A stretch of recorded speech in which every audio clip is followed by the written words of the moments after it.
함께 보실 하나님의 말씀은 사무엘하 21장 1절로 14절까지 말씀입니다. 사무엘하 21장 1절로 14절 말씀인데 한 절씩 교독하도록 하겠습니다. 제가 읽고 바로 질문을 할 테니까요. 한번 읽을 때 주의를 기울여서 한번 읽어보세요. 다윗의 시대에 해를 거듭하여 3년 기근이 있으므로 다윗이 여호와 앞에 간구하매 여호와께서 이르시되 이는 사울과 피를 흘린 그의 집으로 말미암음이니 그가 기브온 사람을 죽였음이라 하시니라.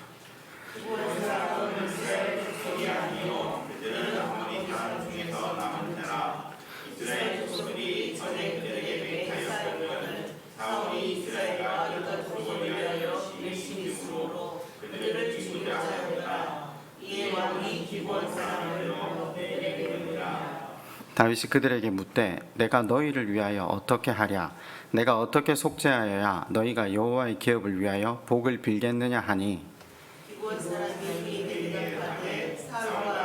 집과 우리 사이에 은근히 있지 이스라엘 가운데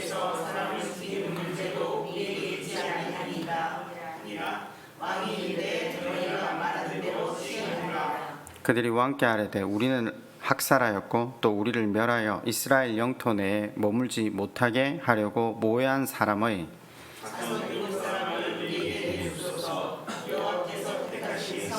꼴 기부하여서 그들을 여호와 앞에서 하는데 내가 내주리라. 그러나 다윗과 사울의 아들 요나단 사이에 서로 여호와를 두고 맹세한 것이 있으므로 왕이 사울의 손자 요나단의 아들 무미보셋은 아끼고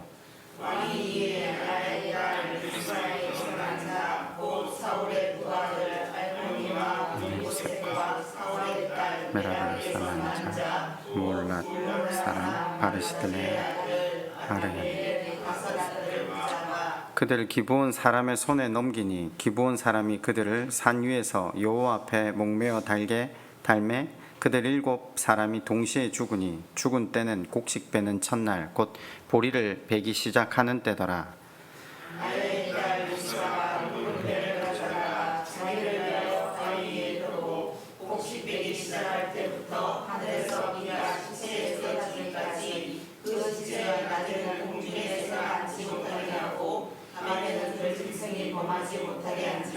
이 아야의 딸 사울의 첩 리스바가 행한 일이 다윗에게 알려지매 다윗이 가서 사울의 뼈와 그의 아들 요나단의 뼈를 길앗 야베스 사람에게서 가져가니 이는 전에 블레셋 사람들이 사울을 길보야에서 죽여 블레셋 사람들이 겟산 거리에 매단 것을 그들이 가만히 가져온 것이라. 다윗이 그곳에서 사울의 뼈와 그의 아들 요나단의 뼈를 가지고 올라오매 사람들이 그 달려 죽은 자들의 뼈를 거두어다가 사울과 그의 아들 요나단의 뼈와 함께 베냐민 땅 셀라에서 그의 아버지 기스의 묘에 장사하되 모두 왕의 명령을 따라 행하니라. 그 후에야 하나님이 그 땅을 위한 기도를 들으시니라. 아멘. 오늘 설교의 제목은 하나님이 원하시는 심판입니다. 하나님이 원하시는 심판. 제가 한번 질문을 드려볼게요. 기근이 왜 왔습니까? 전대 왕이었던 사울이 이스라엘과 언약을 맺었던 기브온 족속을 못마땅하게 여겨서 그들을 그 언약과 무관하게 학살했던 이유 때문에 기근이 일어났다고 성경은 밝히죠. 자, 제가 질문을 드리는 건 지금 이 대목입니다. 그럼 기근이 어떻게 끝이 납니까? 네, 그죠. 인신공양. 기브아 족속이 요구한 대로 사울의 집 사람 7명을 처형했을 때 본문을 그냥 읽으시면 그렇게밖에 안 보이는데요. 본문은 정확하게 사람 7을 죽여서 기근이 끝났다라고 이야기하지 않습니다. 자세히 읽어보시면 전혀 다른 이유 때문에 기근이 하나님의 징계가 끝이 나는 거죠. 아니, 하나님이 사람을 못 죽여서 스스로 못 죽이셔서 그들 처단하시기를 갑자기 촉구하시는 겁니까? 하나님 죄를 물으신다면 사람 손 거치지 않고도 응당 바로 처리하실 수 있지 않습니까? 근데 우리가 이 본문을 읽으면서 기근이 끝난 이유가 사람 일곱을 메어 달았기 때문에 하나님의 징계가 끝이 났다라고 해석하는 건요, 우리도 욥의 친구들처럼 인과응보적 사고를 가지고 있기 때문에, 하나님에 대한 바르지 못한 인식을 가지고 있기 때문에, 물론 그 바르지 못한 인식이 하나님도 그러하셔야 된다라고 우리 식대로 하나님의 심판을 재단했기 때문은 아닐까요? 본문 읽고 나서 의심 없이 저도 일전에는요, 하나님 원하시는 대로 사람 일곱 잡아들였더니 기근이 끝났다라고 생각했거든요. 그런데 성경을 읽으면 읽을수록, 말씀 안에서 하나님을 만나면 만날수록, 하나님은 하실 수만 있다면 기회를 한 번이라도 더 주시고, 한 번 정도가 아니라 오래 참으시고 또 참으시고, 인생이 그 하나님의 긍휼이 그 머리에 더해져서 하나님을 바라볼 수 있게 하시는 것이 하나님의 방법 아닙니까? 그렇다면 단순하게 자손 7명을 죽여서 징계가 끝나고 있다는 게 아니라는 거죠. 여러분 지금 그 본문 보시면서 답을 찾으시려고 하는데 지금 그러시면 안 되고, 답은 설교를 통해서 좀 들으시고요. 여기서 지금 이 기근이 끝나는 걸 그 방법과 원리를 찾아낸다. 우리 삶의 기근도, 우리 삶의 하나님의 징계도 똑같은 방법으로 나아갔을 때 그 기근이 멈추어지지 않겠습니까? 그 방법을 한번 찾아보자는 거죠. 그건 하나님의 마음에 합한 행동을 하면 되거든요. 자, 이제 PPT 한 번만 다시 띄워주실래요? 원래 20장이 끝나고요, 열왕기상 1장으로 넘어가면 이야기가 가장 매끄럽습니다. 지금 오늘부터 읽은 이 21장부터 24장은요 부록입니다. 뭐라고요? 부록입니다. 뭐 때문에? 여기 지금 21장부터 24장은요 다윗의 통치 초기와 중기에 있었던 사건을 집약시켜 놓았거든요. 그럼 지금 우리가 20장까지 그 뒤에 후반부에는 다윗의 통치 후기에 있었던 일을 다 살폈거든요. 그러니까 초기 중기를 한 번 더 부록에서 살펴보므로 다윗 통치에 대한 평가를 내리고 있기도 하죠. 이해가 되시죠? 이게 교차 대칭이라는 표현을 쓰는데, 뭐 본문을 딱 보면 거두절미하게 뭐 다른 해석이 가해질 수 없을 정도로 21장부터 24장은 굉장히 구조적으로 눈에 띄게 선명하게 우리에게 드러내는 주제가 있다는 거죠. 중간에 뭐죠? 다윗이 사울로부터 해방되었을 때 부른 노래, 맨 마지막 시와 시다시가 다윗의 마지막 노래, 뭐 기도죠. 하나님께 올려드렸던 기도. 21장부터 24장의 핵심은요, 다윗의 파란만장한 인생이 일방적인 하나님의 은혜였다. 보잘것없는 목동이었던 그가 한 나라의 왕이 된 것도, 그 집안에 영원히 복을 주시겠다는 약속도 하나님의 일방적인 은혜라는 것을 먼저 중앙에 놓여 있는 두 개의 노래, 하나는 여호와의 구원 행위, 시는 그 하나님의 구속을 찬양하는 거고요. 두 번째 노래는 이 다윗의 마지막 노래라고 표현해 놓은 이 부분은요, 이스라엘의 소망은 하나님께서 일방적으로 다윗과 맺으신 그 언약에 기초한다, 지금 이런 표현이 됩니다. 둘 다 무슨 말이냐, 하나님께서 일방적으로 묶어주신 그 언약에 의해서 이스라엘이 세워져 간다, 이걸 먼저 이야기하는 거죠. 그러니까 사무엘서를 마감하면서 부록에다가 다윗의 통치에 대한 평가를 하는 것 같지만, 그가 통치를 잘해서 나라가 견고하게 세워진 게 아니라 하나님 그분의 일방적인 언약, 은혜로 말미암아 이스라엘이 세워지는데, 그 역사를 이루어가기 위해서 하나님은 또 사람을 다 제외시키는 게 아니라 그 역사를 이루어가는 데 쓰인 사람들, 다윗의 용장들, 비와 비다시의 다윗의 용장들을 둘러싸고 있습니다. 그러니까 다윗과 함께 이스라엘을 세우는 데 동력한 사람들을, 특별한 일을 많이 했던 사람들을 거기다가 둔 거죠. 그런데 재밌는 건요, 21장과 24장을 전체로 둘러싸고 있는 게 뭐죠? 여호와의 진노입니다. 서두는 누구 때문에? 사울 때문에. 마지막은요? 다윗 때문에. 그죠? 사울뿐만 아니라 다윗마저도 여호와의 진노의 대상이었다는 겁니다. 뭐냐? 인간의 불안정성이죠. 이스라엘의 왕은 여호와 한 분뿐이심을 강조하는 것도 맞습니다. 왜냐? 사무엘서가 시작할 때 하나님은 나 이외에 다른 왕은 필요 없다 했는데 이스라엘 백성들은 우리도 다른 나라와 같이 잘 먹고 잘 살게 해달라, 그러기 위해서 왕이 필요하다 세운 거 아닙니까? 그런데 아시다시피 하나님의 사랑을 한 몸에 받았던 게 다윗이거든요. 우리는 다들 다윗의 의로움이 그 하나님으로부터의 사랑의 근원이었다라는 생각을 하는데 아니라는 거죠. 하나님의 일방적인 사랑이었다라는 거죠. 아무리 경건한 사람도, 소위 경건한 사람이 있겠습니까? 많은 인간은 하나님을 가까이 할 수 없는 존재입니다. 마치 하나님 뜨거운 감자 같은, 그죠? 표현을 그렇게 할 수밖에 없지만 세상의 그 어떤 사람도, 모세가 그랬잖아요. 하나님이 모세한테 내 앞에 서면 죽는다고. 그 어떤 인간도 하나님 앞에서 의로울 수 없습니다. 우리가 착각할 뿐이지 결국 21장 서두에 사울의 범죄와 속죄, 밑에 다윗의 범죄와 속죄, 처음 왕과 마지막 왕이 잘못함으로 말미암아 백성들이 고통을 겪고 있다. 그죠? 인간왕의 실패에도 불구하고 여기 핵심이 뭐죠? 자, 다시 돌아볼까요? 기근이 떠나갈 수 있는 방법이 뭐죠?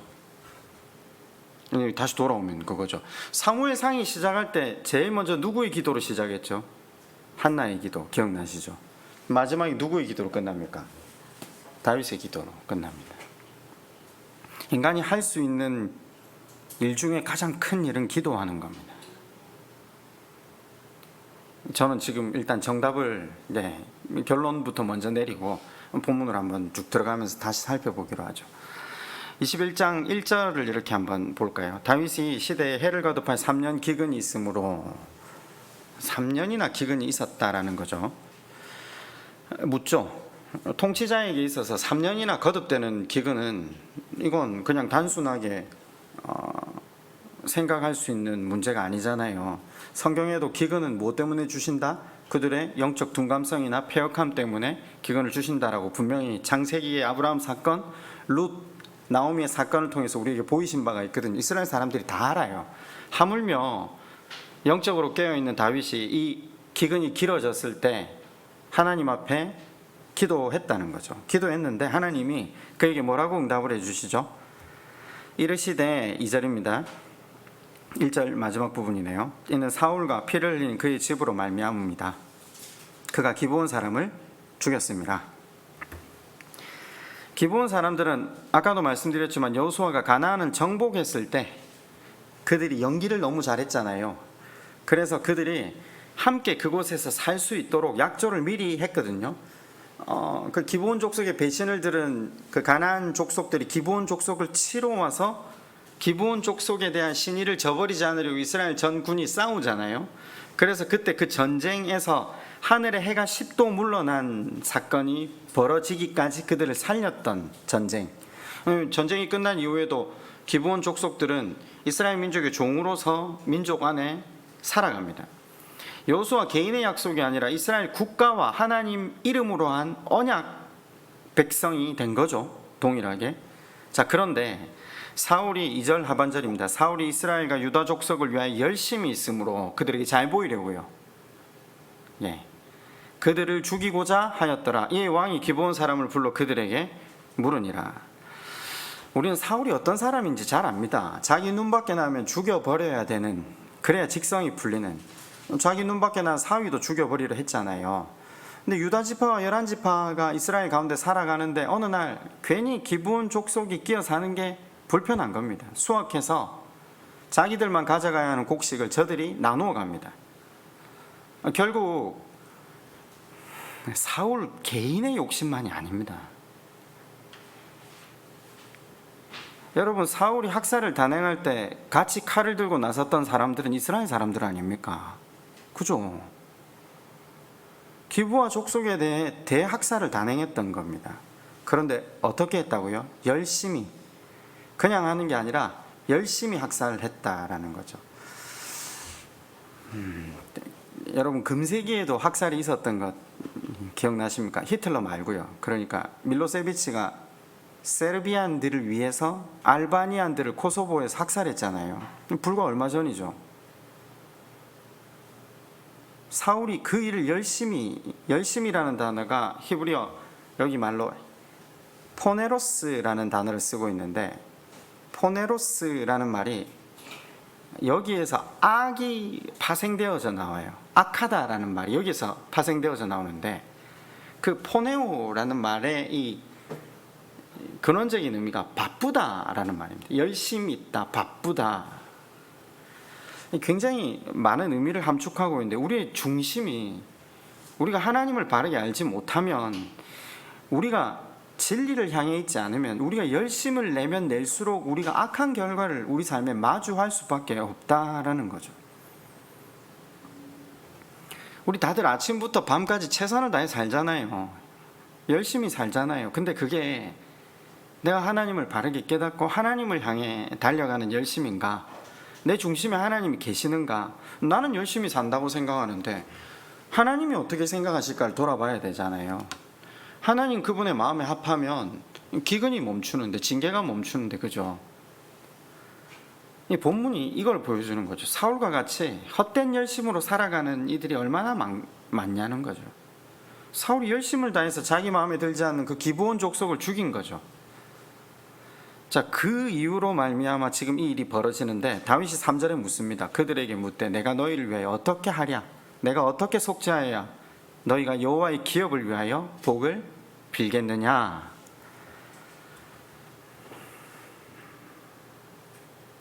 여러분, 지금 이 기근이 누구 시대에 일어난 거죠? 다윗 시대예요.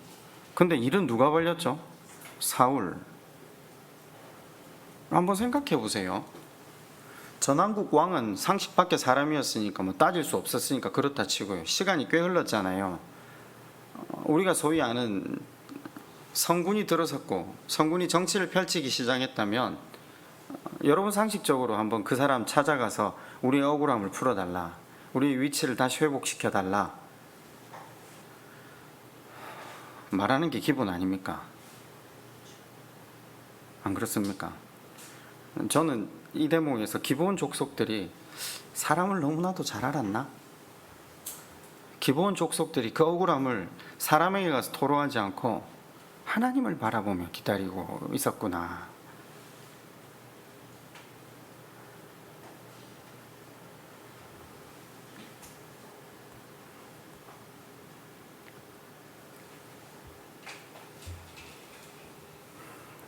그래서 하나님께서는 기근을 그 땅에 내리십니다. 다윗은 율법에 근거해서 기근이 하나님께로부터 온 것을 직감하고 하나님께 기도하죠. 그랬더니 하나님께서 기브온 족속의 마음을 대변해서 알려주십니다. 이유가 뭐라고요? 기브온 족속의 한 맺힌 가슴 때문이라고. 어떤 미치광이 한 명에 의해서가 아니라 이스라엘 왕에 의해서 자국에 있는 소수민족으로 살아가던 기브온 족속이 인종 청소를 당한 거예요. 근데 정작 본인들은 말을 못하고 살아가잖아요. 저는 그런 표현을 자주 듣는데, 인간의 고통과 아픔에는 세월이 약이라는 이야기를 자주 들어요. 그런데 아무리 세월이 지나가거나 흘러도요, 잊혀지거나 사라지지 않는 고통도 있어요. 그런 고통과는 실제로 세월이 흘러도 결단코 해결될 수 없는 깊은 상처가 있잖아요. 그런데 이 사람들은 그 고통을 입었음에도 불구하고 그 문제에 대해서 입을 열지 않고 있었다는 거죠. 누구에게도 억울하다고 항의하지 않고 있는 거죠. 그때 여호와께서 직접 이 사건을 이스라엘에게 말씀하고 계신 거죠. 다윗 혼자 기근을 겪은 게 아니잖아요. 우리는 가끔 침묵하시는 하나님을 만나 뵙기도 하거든요. 그러나 하나님은 늘 침묵하시지는 않아요. 정의의 하나님, 공의의 하나님은 세월이 지나서 인간의 기억 속에서는 희미해질 수 있는 일이라도 하나님은 꼭 그 일에 대한 진실을 또 대가를 치르게 하시는 분이시라는 것, 우리가 지금 마주하고 있는 거죠. 근데 여러분, 아까 제가 질문을 드렸지만 사울이 조약을 어겼는데 다윗 시대에 주어졌다, 우연이 아니라는 겁니다. 그건 기억하셔야죠. 그죠? 아니, 생사화복을 주관하시는 하나님께서 징계가 지금 이 시대에 있다는 것은요, 여호와께서 누구를 교훈하시고자 하는 것? 우린 자꾸 다윗을 의롭다고만 생각하시는데 이제까지 살폈잖아요. 다윗이 의로운 일을 한 게 몇 커트나 됩니까? 다윗이 얼마나 잔혹무도하게 사람을 학살하기도 했었고, 거짓으로 일관하기도 했었고, 그걸 회개조차 안 했는데도 하나님이 일방적인 은혜로 건져내셔서 민족과 민족이 대결해야 되는 그 구도에서도 빠지게 하셨고, 모든 회복이 여호와 하나님의 일방적인 은혜 아니었습니까? 지금 다윗에게 이러한 기근이 있다는 건 다윗에게 교훈하시고자 하는 것이 있다는 거죠. 물론 전대왕 사울은 교훈을 받을 마음이 없었어요. 교훈 수준이 아니라 하나님이 아말렉 왕 아각을 살린 것 때문에 저주하셨잖아요. 너 폐위된다. 바로 그 자리에서 폐위된다 하셨잖아요. 그럼 돌이키라는 거잖아요. 회개하거나. 근데 이 사람이 뭐라고 하죠? 내가 백성들과 장로들 앞에서 내 체면을 지켜서 여호와 하나님께 예배하게 하는데 사무엘 너 따라가 달라. 옷자락 붙들어가지고 찢어질 때까지 매달리잖아요. 은밀하게 폐위시키셨죠. 은밀하게 폐위시키셨다는 건 뭐죠? 돌이킬 기회를 주시고 계신다는 거잖아요. 그런데 이 사람은 길보아 산에서 목숨이 끊어지는 순간까지도 자기중심적으로 살아가요. 당연히 이런 사람은 하나님 그분이 주시는 가르침, 교훈을 수용할 수가 없거든요. 우리가 그렇잖아요. 우리가 자기중심이 되면 하나님이 주시는 교훈이나 가르침이 깨달아지기는커녕 거절하죠. 그런데 사울의 범죄의 대가가 다윗 시대에 주어졌다는 건 다윗이 경건한 사람이 아니라는 겁니다. 나중에 열왕기서를 보셔도 아시겠지만 다윗은 늘 죄 가운데 살아갑니다. 여기서는 가장 중요한 문제가 무엇인지 아십니까? 기근이 있기 전까지는 다윗이 요나단과 한 언약을 지키지 않았다라는 겁니다. 되게 놀라야 되는 대목입니다. 다윗이 어떻게 살았는가 아시잖아요. 저는 그래서 이런 질문이 다시 들더라고요. 아니, 사울과 요나단이 길보아 전투에서 죽었을 때 그들의 죽은 소식을 듣고 다윗이 어떻게 했다고요? 애곡했다고요. 제가 참 마음이 아픈데 진짜 애곡이었을까? 적어도 자기가 누구 때문에 살았습니까? 진짜 그 사람 때문에 살았고 그 사람을 친구로 생각하고 신앙의 동력자로 생각한다면요, 옛날 사람들의 사고라면요, 그 사람 뼈를 가져다가 왕자로서, 왕세자로서 장례를 치러주는 게 예의예요. 그리고 그와 약속했던 대로 그 아들을 돌보는 게 예의예요. 그런데 이분이 그걸 하지 않아요. 사울의 범죄가 다윗 시대에 주어졌다는 건요, 다윗과 연관이 없다는 게 아닙니다. 이 범죄에 대한 형벌을 겪으면서 자신이 지키지 못했던 약속을 실천에 옮기면서 다윗이 깨달은 게 뭔지 아십니까? 하나님과의 관계에 비추어 온전해야 하구나. 약속을 지킴으로. 여러분, 그런데 제가 지금 이 결론적인 것들은 이야기했지만 다윗은 이 가운데에도 굉장히 자기중심적으로 일을 처리하고 있습니다. 아까 2절에 뭐라고 했죠? 왕이 기브온 사람을 불러 그들에게 물으니라. 3절을 보면 이렇게 대답합니다. 다윗이 그들에게 묻되 내가 너희를 위하여 어떻게 하랴? 내가 어떻게 속죄하여 너희가 여호와의 기업을 위하여 복을 빌겠느냐? 자, 여기까지 한 번만 보세요. 질문을 했죠. 그럼 여기에 대해서 한이 많았던 기브온 사람들은 자기가 가지고 있는 평상시의 생각을 이야기하게 됩니다. 그게 4절입니다. 기브온 사람이 그에게 대답하되 사울과 그의 집과 우리 사이의 문제는 은금에 있지 아니합니다. 이스라엘 가운데 사람을 죽이는 문제도 우리에게 있지 않습니다. 그럼 심판은 누구에게 있다고요? 그래요.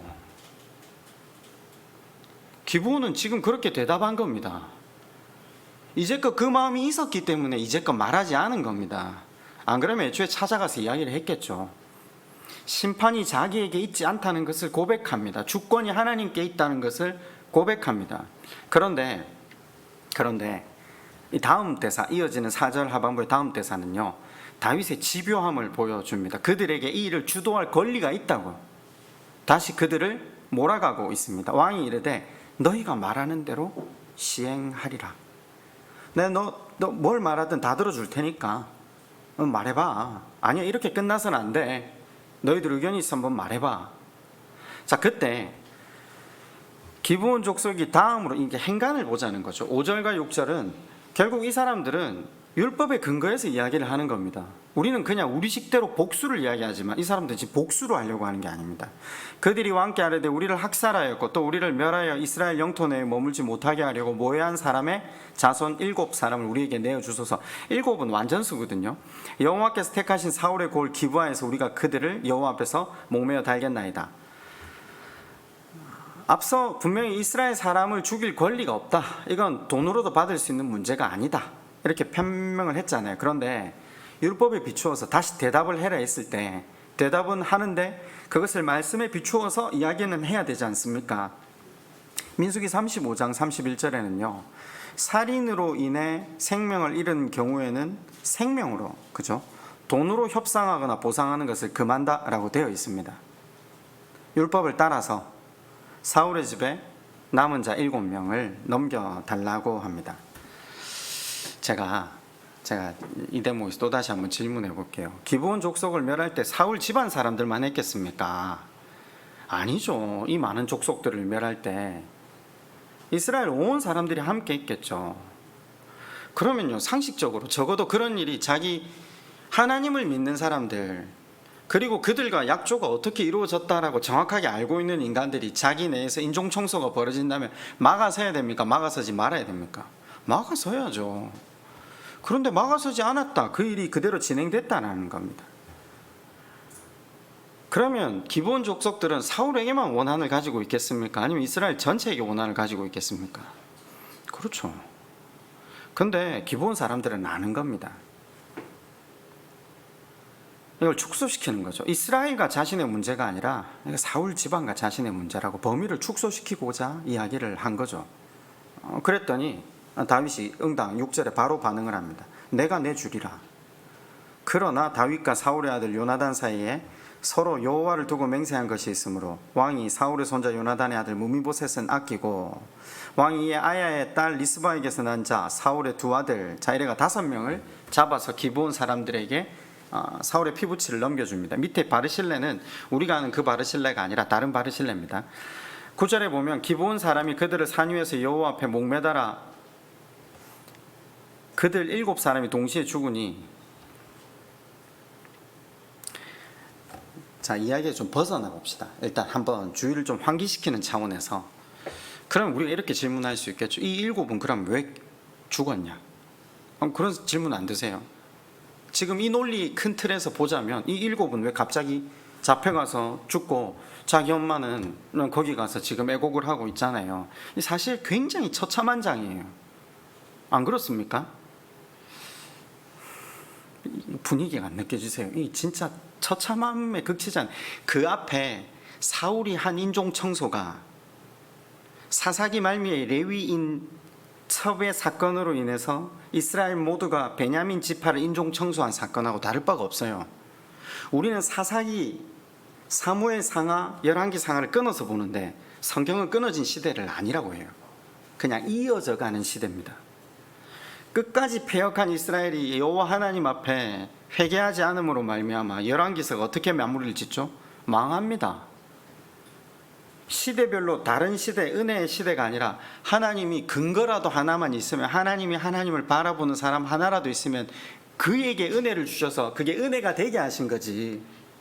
이스라엘 백성들이 하나님 앞에 경건한 삶, 율법을 지키는 삶 살지 않아요. 여전히 자기 방법대로 심판하고 자기식대로 문제를 풀어가고 있는 그 와중입니다. 그죠? 근데 하나님이 은혜를 베푸셔서 여러 사람이 살았잖아요. 그럼 우리는 그런 것도 막 다 접어놓고 항상 우린 접근하잖아요. 왜 이 일곱이 죽었냐? 우리 쉽잖아요. 우리는. 제 질문이 좀 이해가 되십니까? 여러분, 우린 이걸 어떻게 풀어라고 몇 번이나 성경을 보면서 배웠습니다. 그죠? 사울이 그렇게 패역한 삶을 살았을 때에 죽고 난 뒤에도 그 자식에게 영향을 미쳤다는 겁니다. 우린 이걸 사무엘 1장에도 배웠습니다. 한나와 엘가나의 아들 사무엘, 엘리 제사장에게 난 홈니와 비느하스, 그죠? 그리고 이새의 아들 다윗, 기스의 아들 사울, 패역한 삶을 살았을 때 여러분 그의 말로 어떠한지를 우리는 봤거든요. 그런데 아버지가 패역한 삶을 살았을 때 자식에게 영향이 미칩니까? 안 미칩니까? 미치죠. 가문의 저주, 가게에 흐르는 저주, 그런 건 없어요. 왜냐? 하나님께서 분명히 말씀하셨거든요. 그러니까 동전의 양면 같은 건데 해석을 잘하면 되죠. 에스겔 18장 20절에 이렇게 밝힙니다. 제가 읽어드릴게요. 범죄하는 그 영혼은 죽을지라. 아들은 아버지의 죄악을 담당하지 아니할 것이요 아버지는 아들의 죄악을 담당하지 아니하리니 의인의 공의도 자기에게 돌아가고 악인의 악도 자기에게 돌아가리라. 성경은 분명히 부모의 죄 때문에 자식이 죽는다, 저주받는다 이런 말 없다고 합니다. 가계의 저주는 없습니다. 그죠? 분명히 정의하고 지나갑시다. 근데 제가 지금 방금 말씀드렸잖아요. 합쳐서 봐야죠. 동전의 양면을 합쳐서 봐야죠.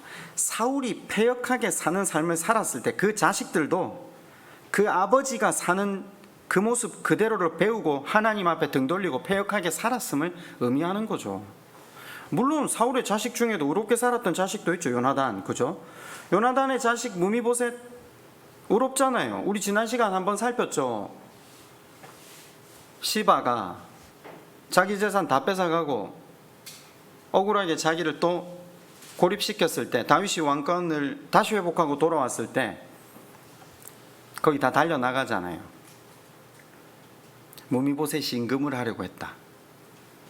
그래서 그 재산 시바가 다 가로챘는데 너희 둘 중에 누가 옳으냐? 무미보셋이 그때 뭐라고 했죠? 저는 임금님이 다시 살아 돌아왔으니까 그것만으로 충분합니다. 저 재산 괜찮습니다. 저의 목적은 재산이 아닙니다. 요나단이 얼마나 의롭게 살다가 죽었으면 그 자식도 아버지 3대로 본대로 사는 거죠. 물론 이걸 다 같은 논리로 설명할 수는 없어요. 우리가 한 번씩 그런 질문을 하잖아요. 다윗이 그렇게 의롭게 삶을 살았는데 그 자식들은 왜 그런가? 다윗이 언제 의롭게 살았죠? 제가 그런 질문을 참 성경을 읽다 보니까 너무나 사실 처참하더라고요. 다윗이 언제 의롭게 살았죠? 하나님이 의로 쳐주신 거죠. 제가 다윗이 하나님 마음에 합한 자라는 표현을 자주 썼는데 누구 때문에요? 사울을 살린 것 때문에. 그죠? 하나님께 기름 부음을 받은 자이기 때문에. 근데 이분이 사람을 또 가리세요.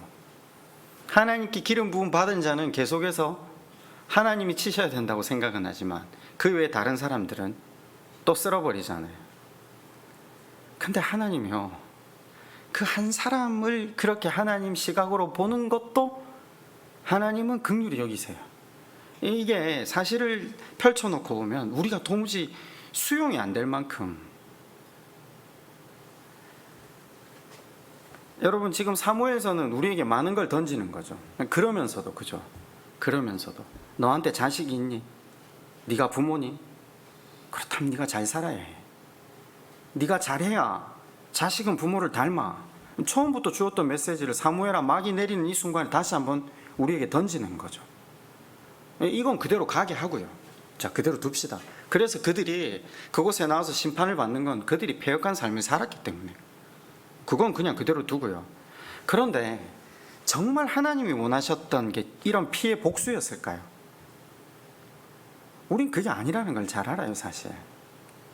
다시 한번 질문해 봅시다. 기근이 이들 7명을 매달았을 때 끝났습니까?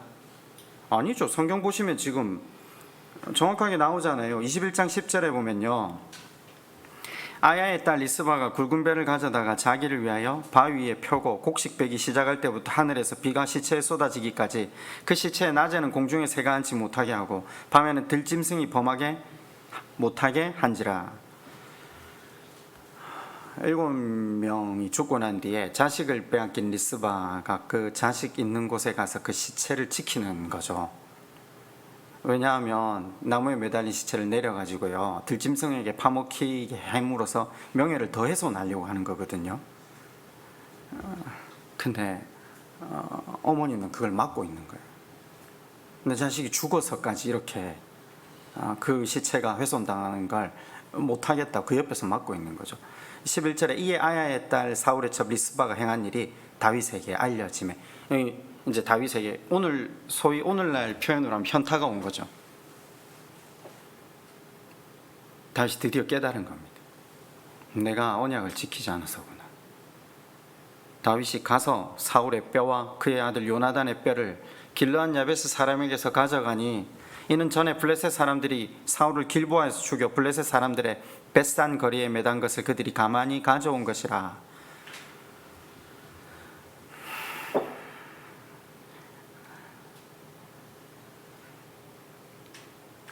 리스바가 자기 아들들의 시체를 지키고 있다는 것을 듣고서 사울과 요나단의 시체를 생각해낸 거죠. 저렇게 아들의 죽음 앞에서 용기 있게 그 시신이라도 지키고 싶은 어머니의 행동 앞에 자기의 불의함이 생각난 거예요. 사랑한다 말은 해놓고 그 앞에서 울며 소리를 높여 그들을 위해 애곡은 해놓고 그들의 뼈조차 시체조차 챙기지 않았던, 이 누구를 위한 울음이었을까?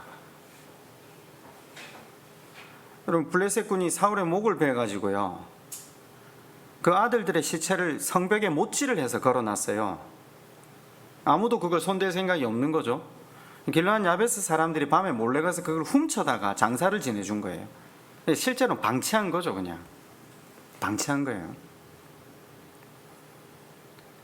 근데 긴 세월이 흘러서 지금 이 문제가 일어나고, 뼈는 어떻게 찾아냈는지 잘 모르겠습니다만은 이제서야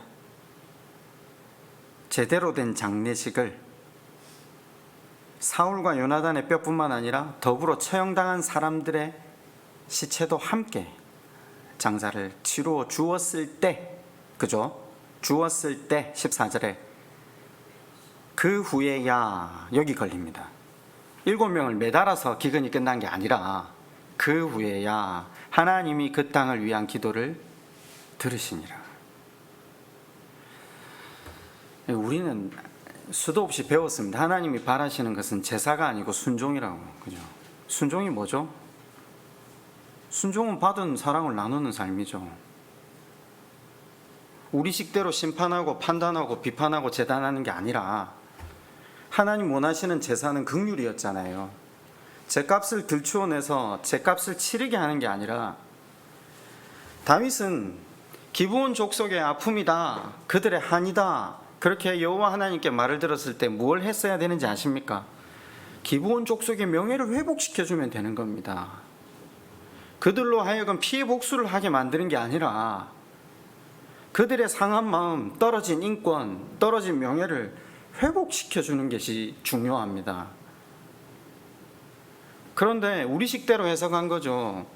왜? 심판은, 죄의 대가는 생명이니까 죄의 진 대가로 생명을 앗아가야 된다. 아니, 하나님은 우리 죄를 덮으시기 위해 당신 목숨을 스스로 대속해 주셨거든요. 근데 우리는 우리 죄를, 그 인간의 죄를 씻게 하기 위해 상대방의 목숨으로 대가를 치르게 해야 됩니까? 하나님은 비인간적인 잔혹한 방법을 우리한테 원하시는 게 아니라 긍휼을 원하시는 거죠. 긍휼 베풀기를 원하시는 거죠. 다윗은 사울은 기름 부음 받은 자에게 특별히 그에게는 긍휼을 베풀지만 그 이외의 사람에게는 세상의 논리로 풀어가고 있다는 것도, 아니 실은 자기 방법대로 문제를 풀어온 삶이 하루 이틀이 아닙니다. 그러면 이런 질문이 들죠. 그런 인간이었는데 왜 하나님은 하나님 마음에 합한 자라고 하셨지?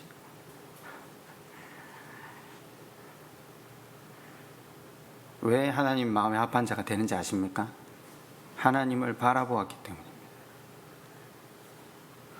탕자가 아버지를 향해서 나아가기 시작했을 때 아버지는 탕자의 회개나 그 다음 삶에 대한 모습을 지켜보고 난 다음에 용서나 잔치를 베푸시지 않았습니다.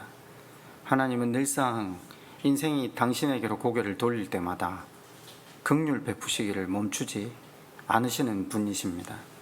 그렇다면 우리에게 얼마나 큰 소망이 있습니까? 우리가 뭘 잘해서 하나님 앞에 복을 받는 것도 아니고, 우리가 오늘 이 본문에서 기근이 멈출 수 있었던 방법이 뭐라고요? 긍휼을 베푸는 것입니다. 여호와의 얼굴을 구하는 것입니다. 우리 한번 같이 기도할까요?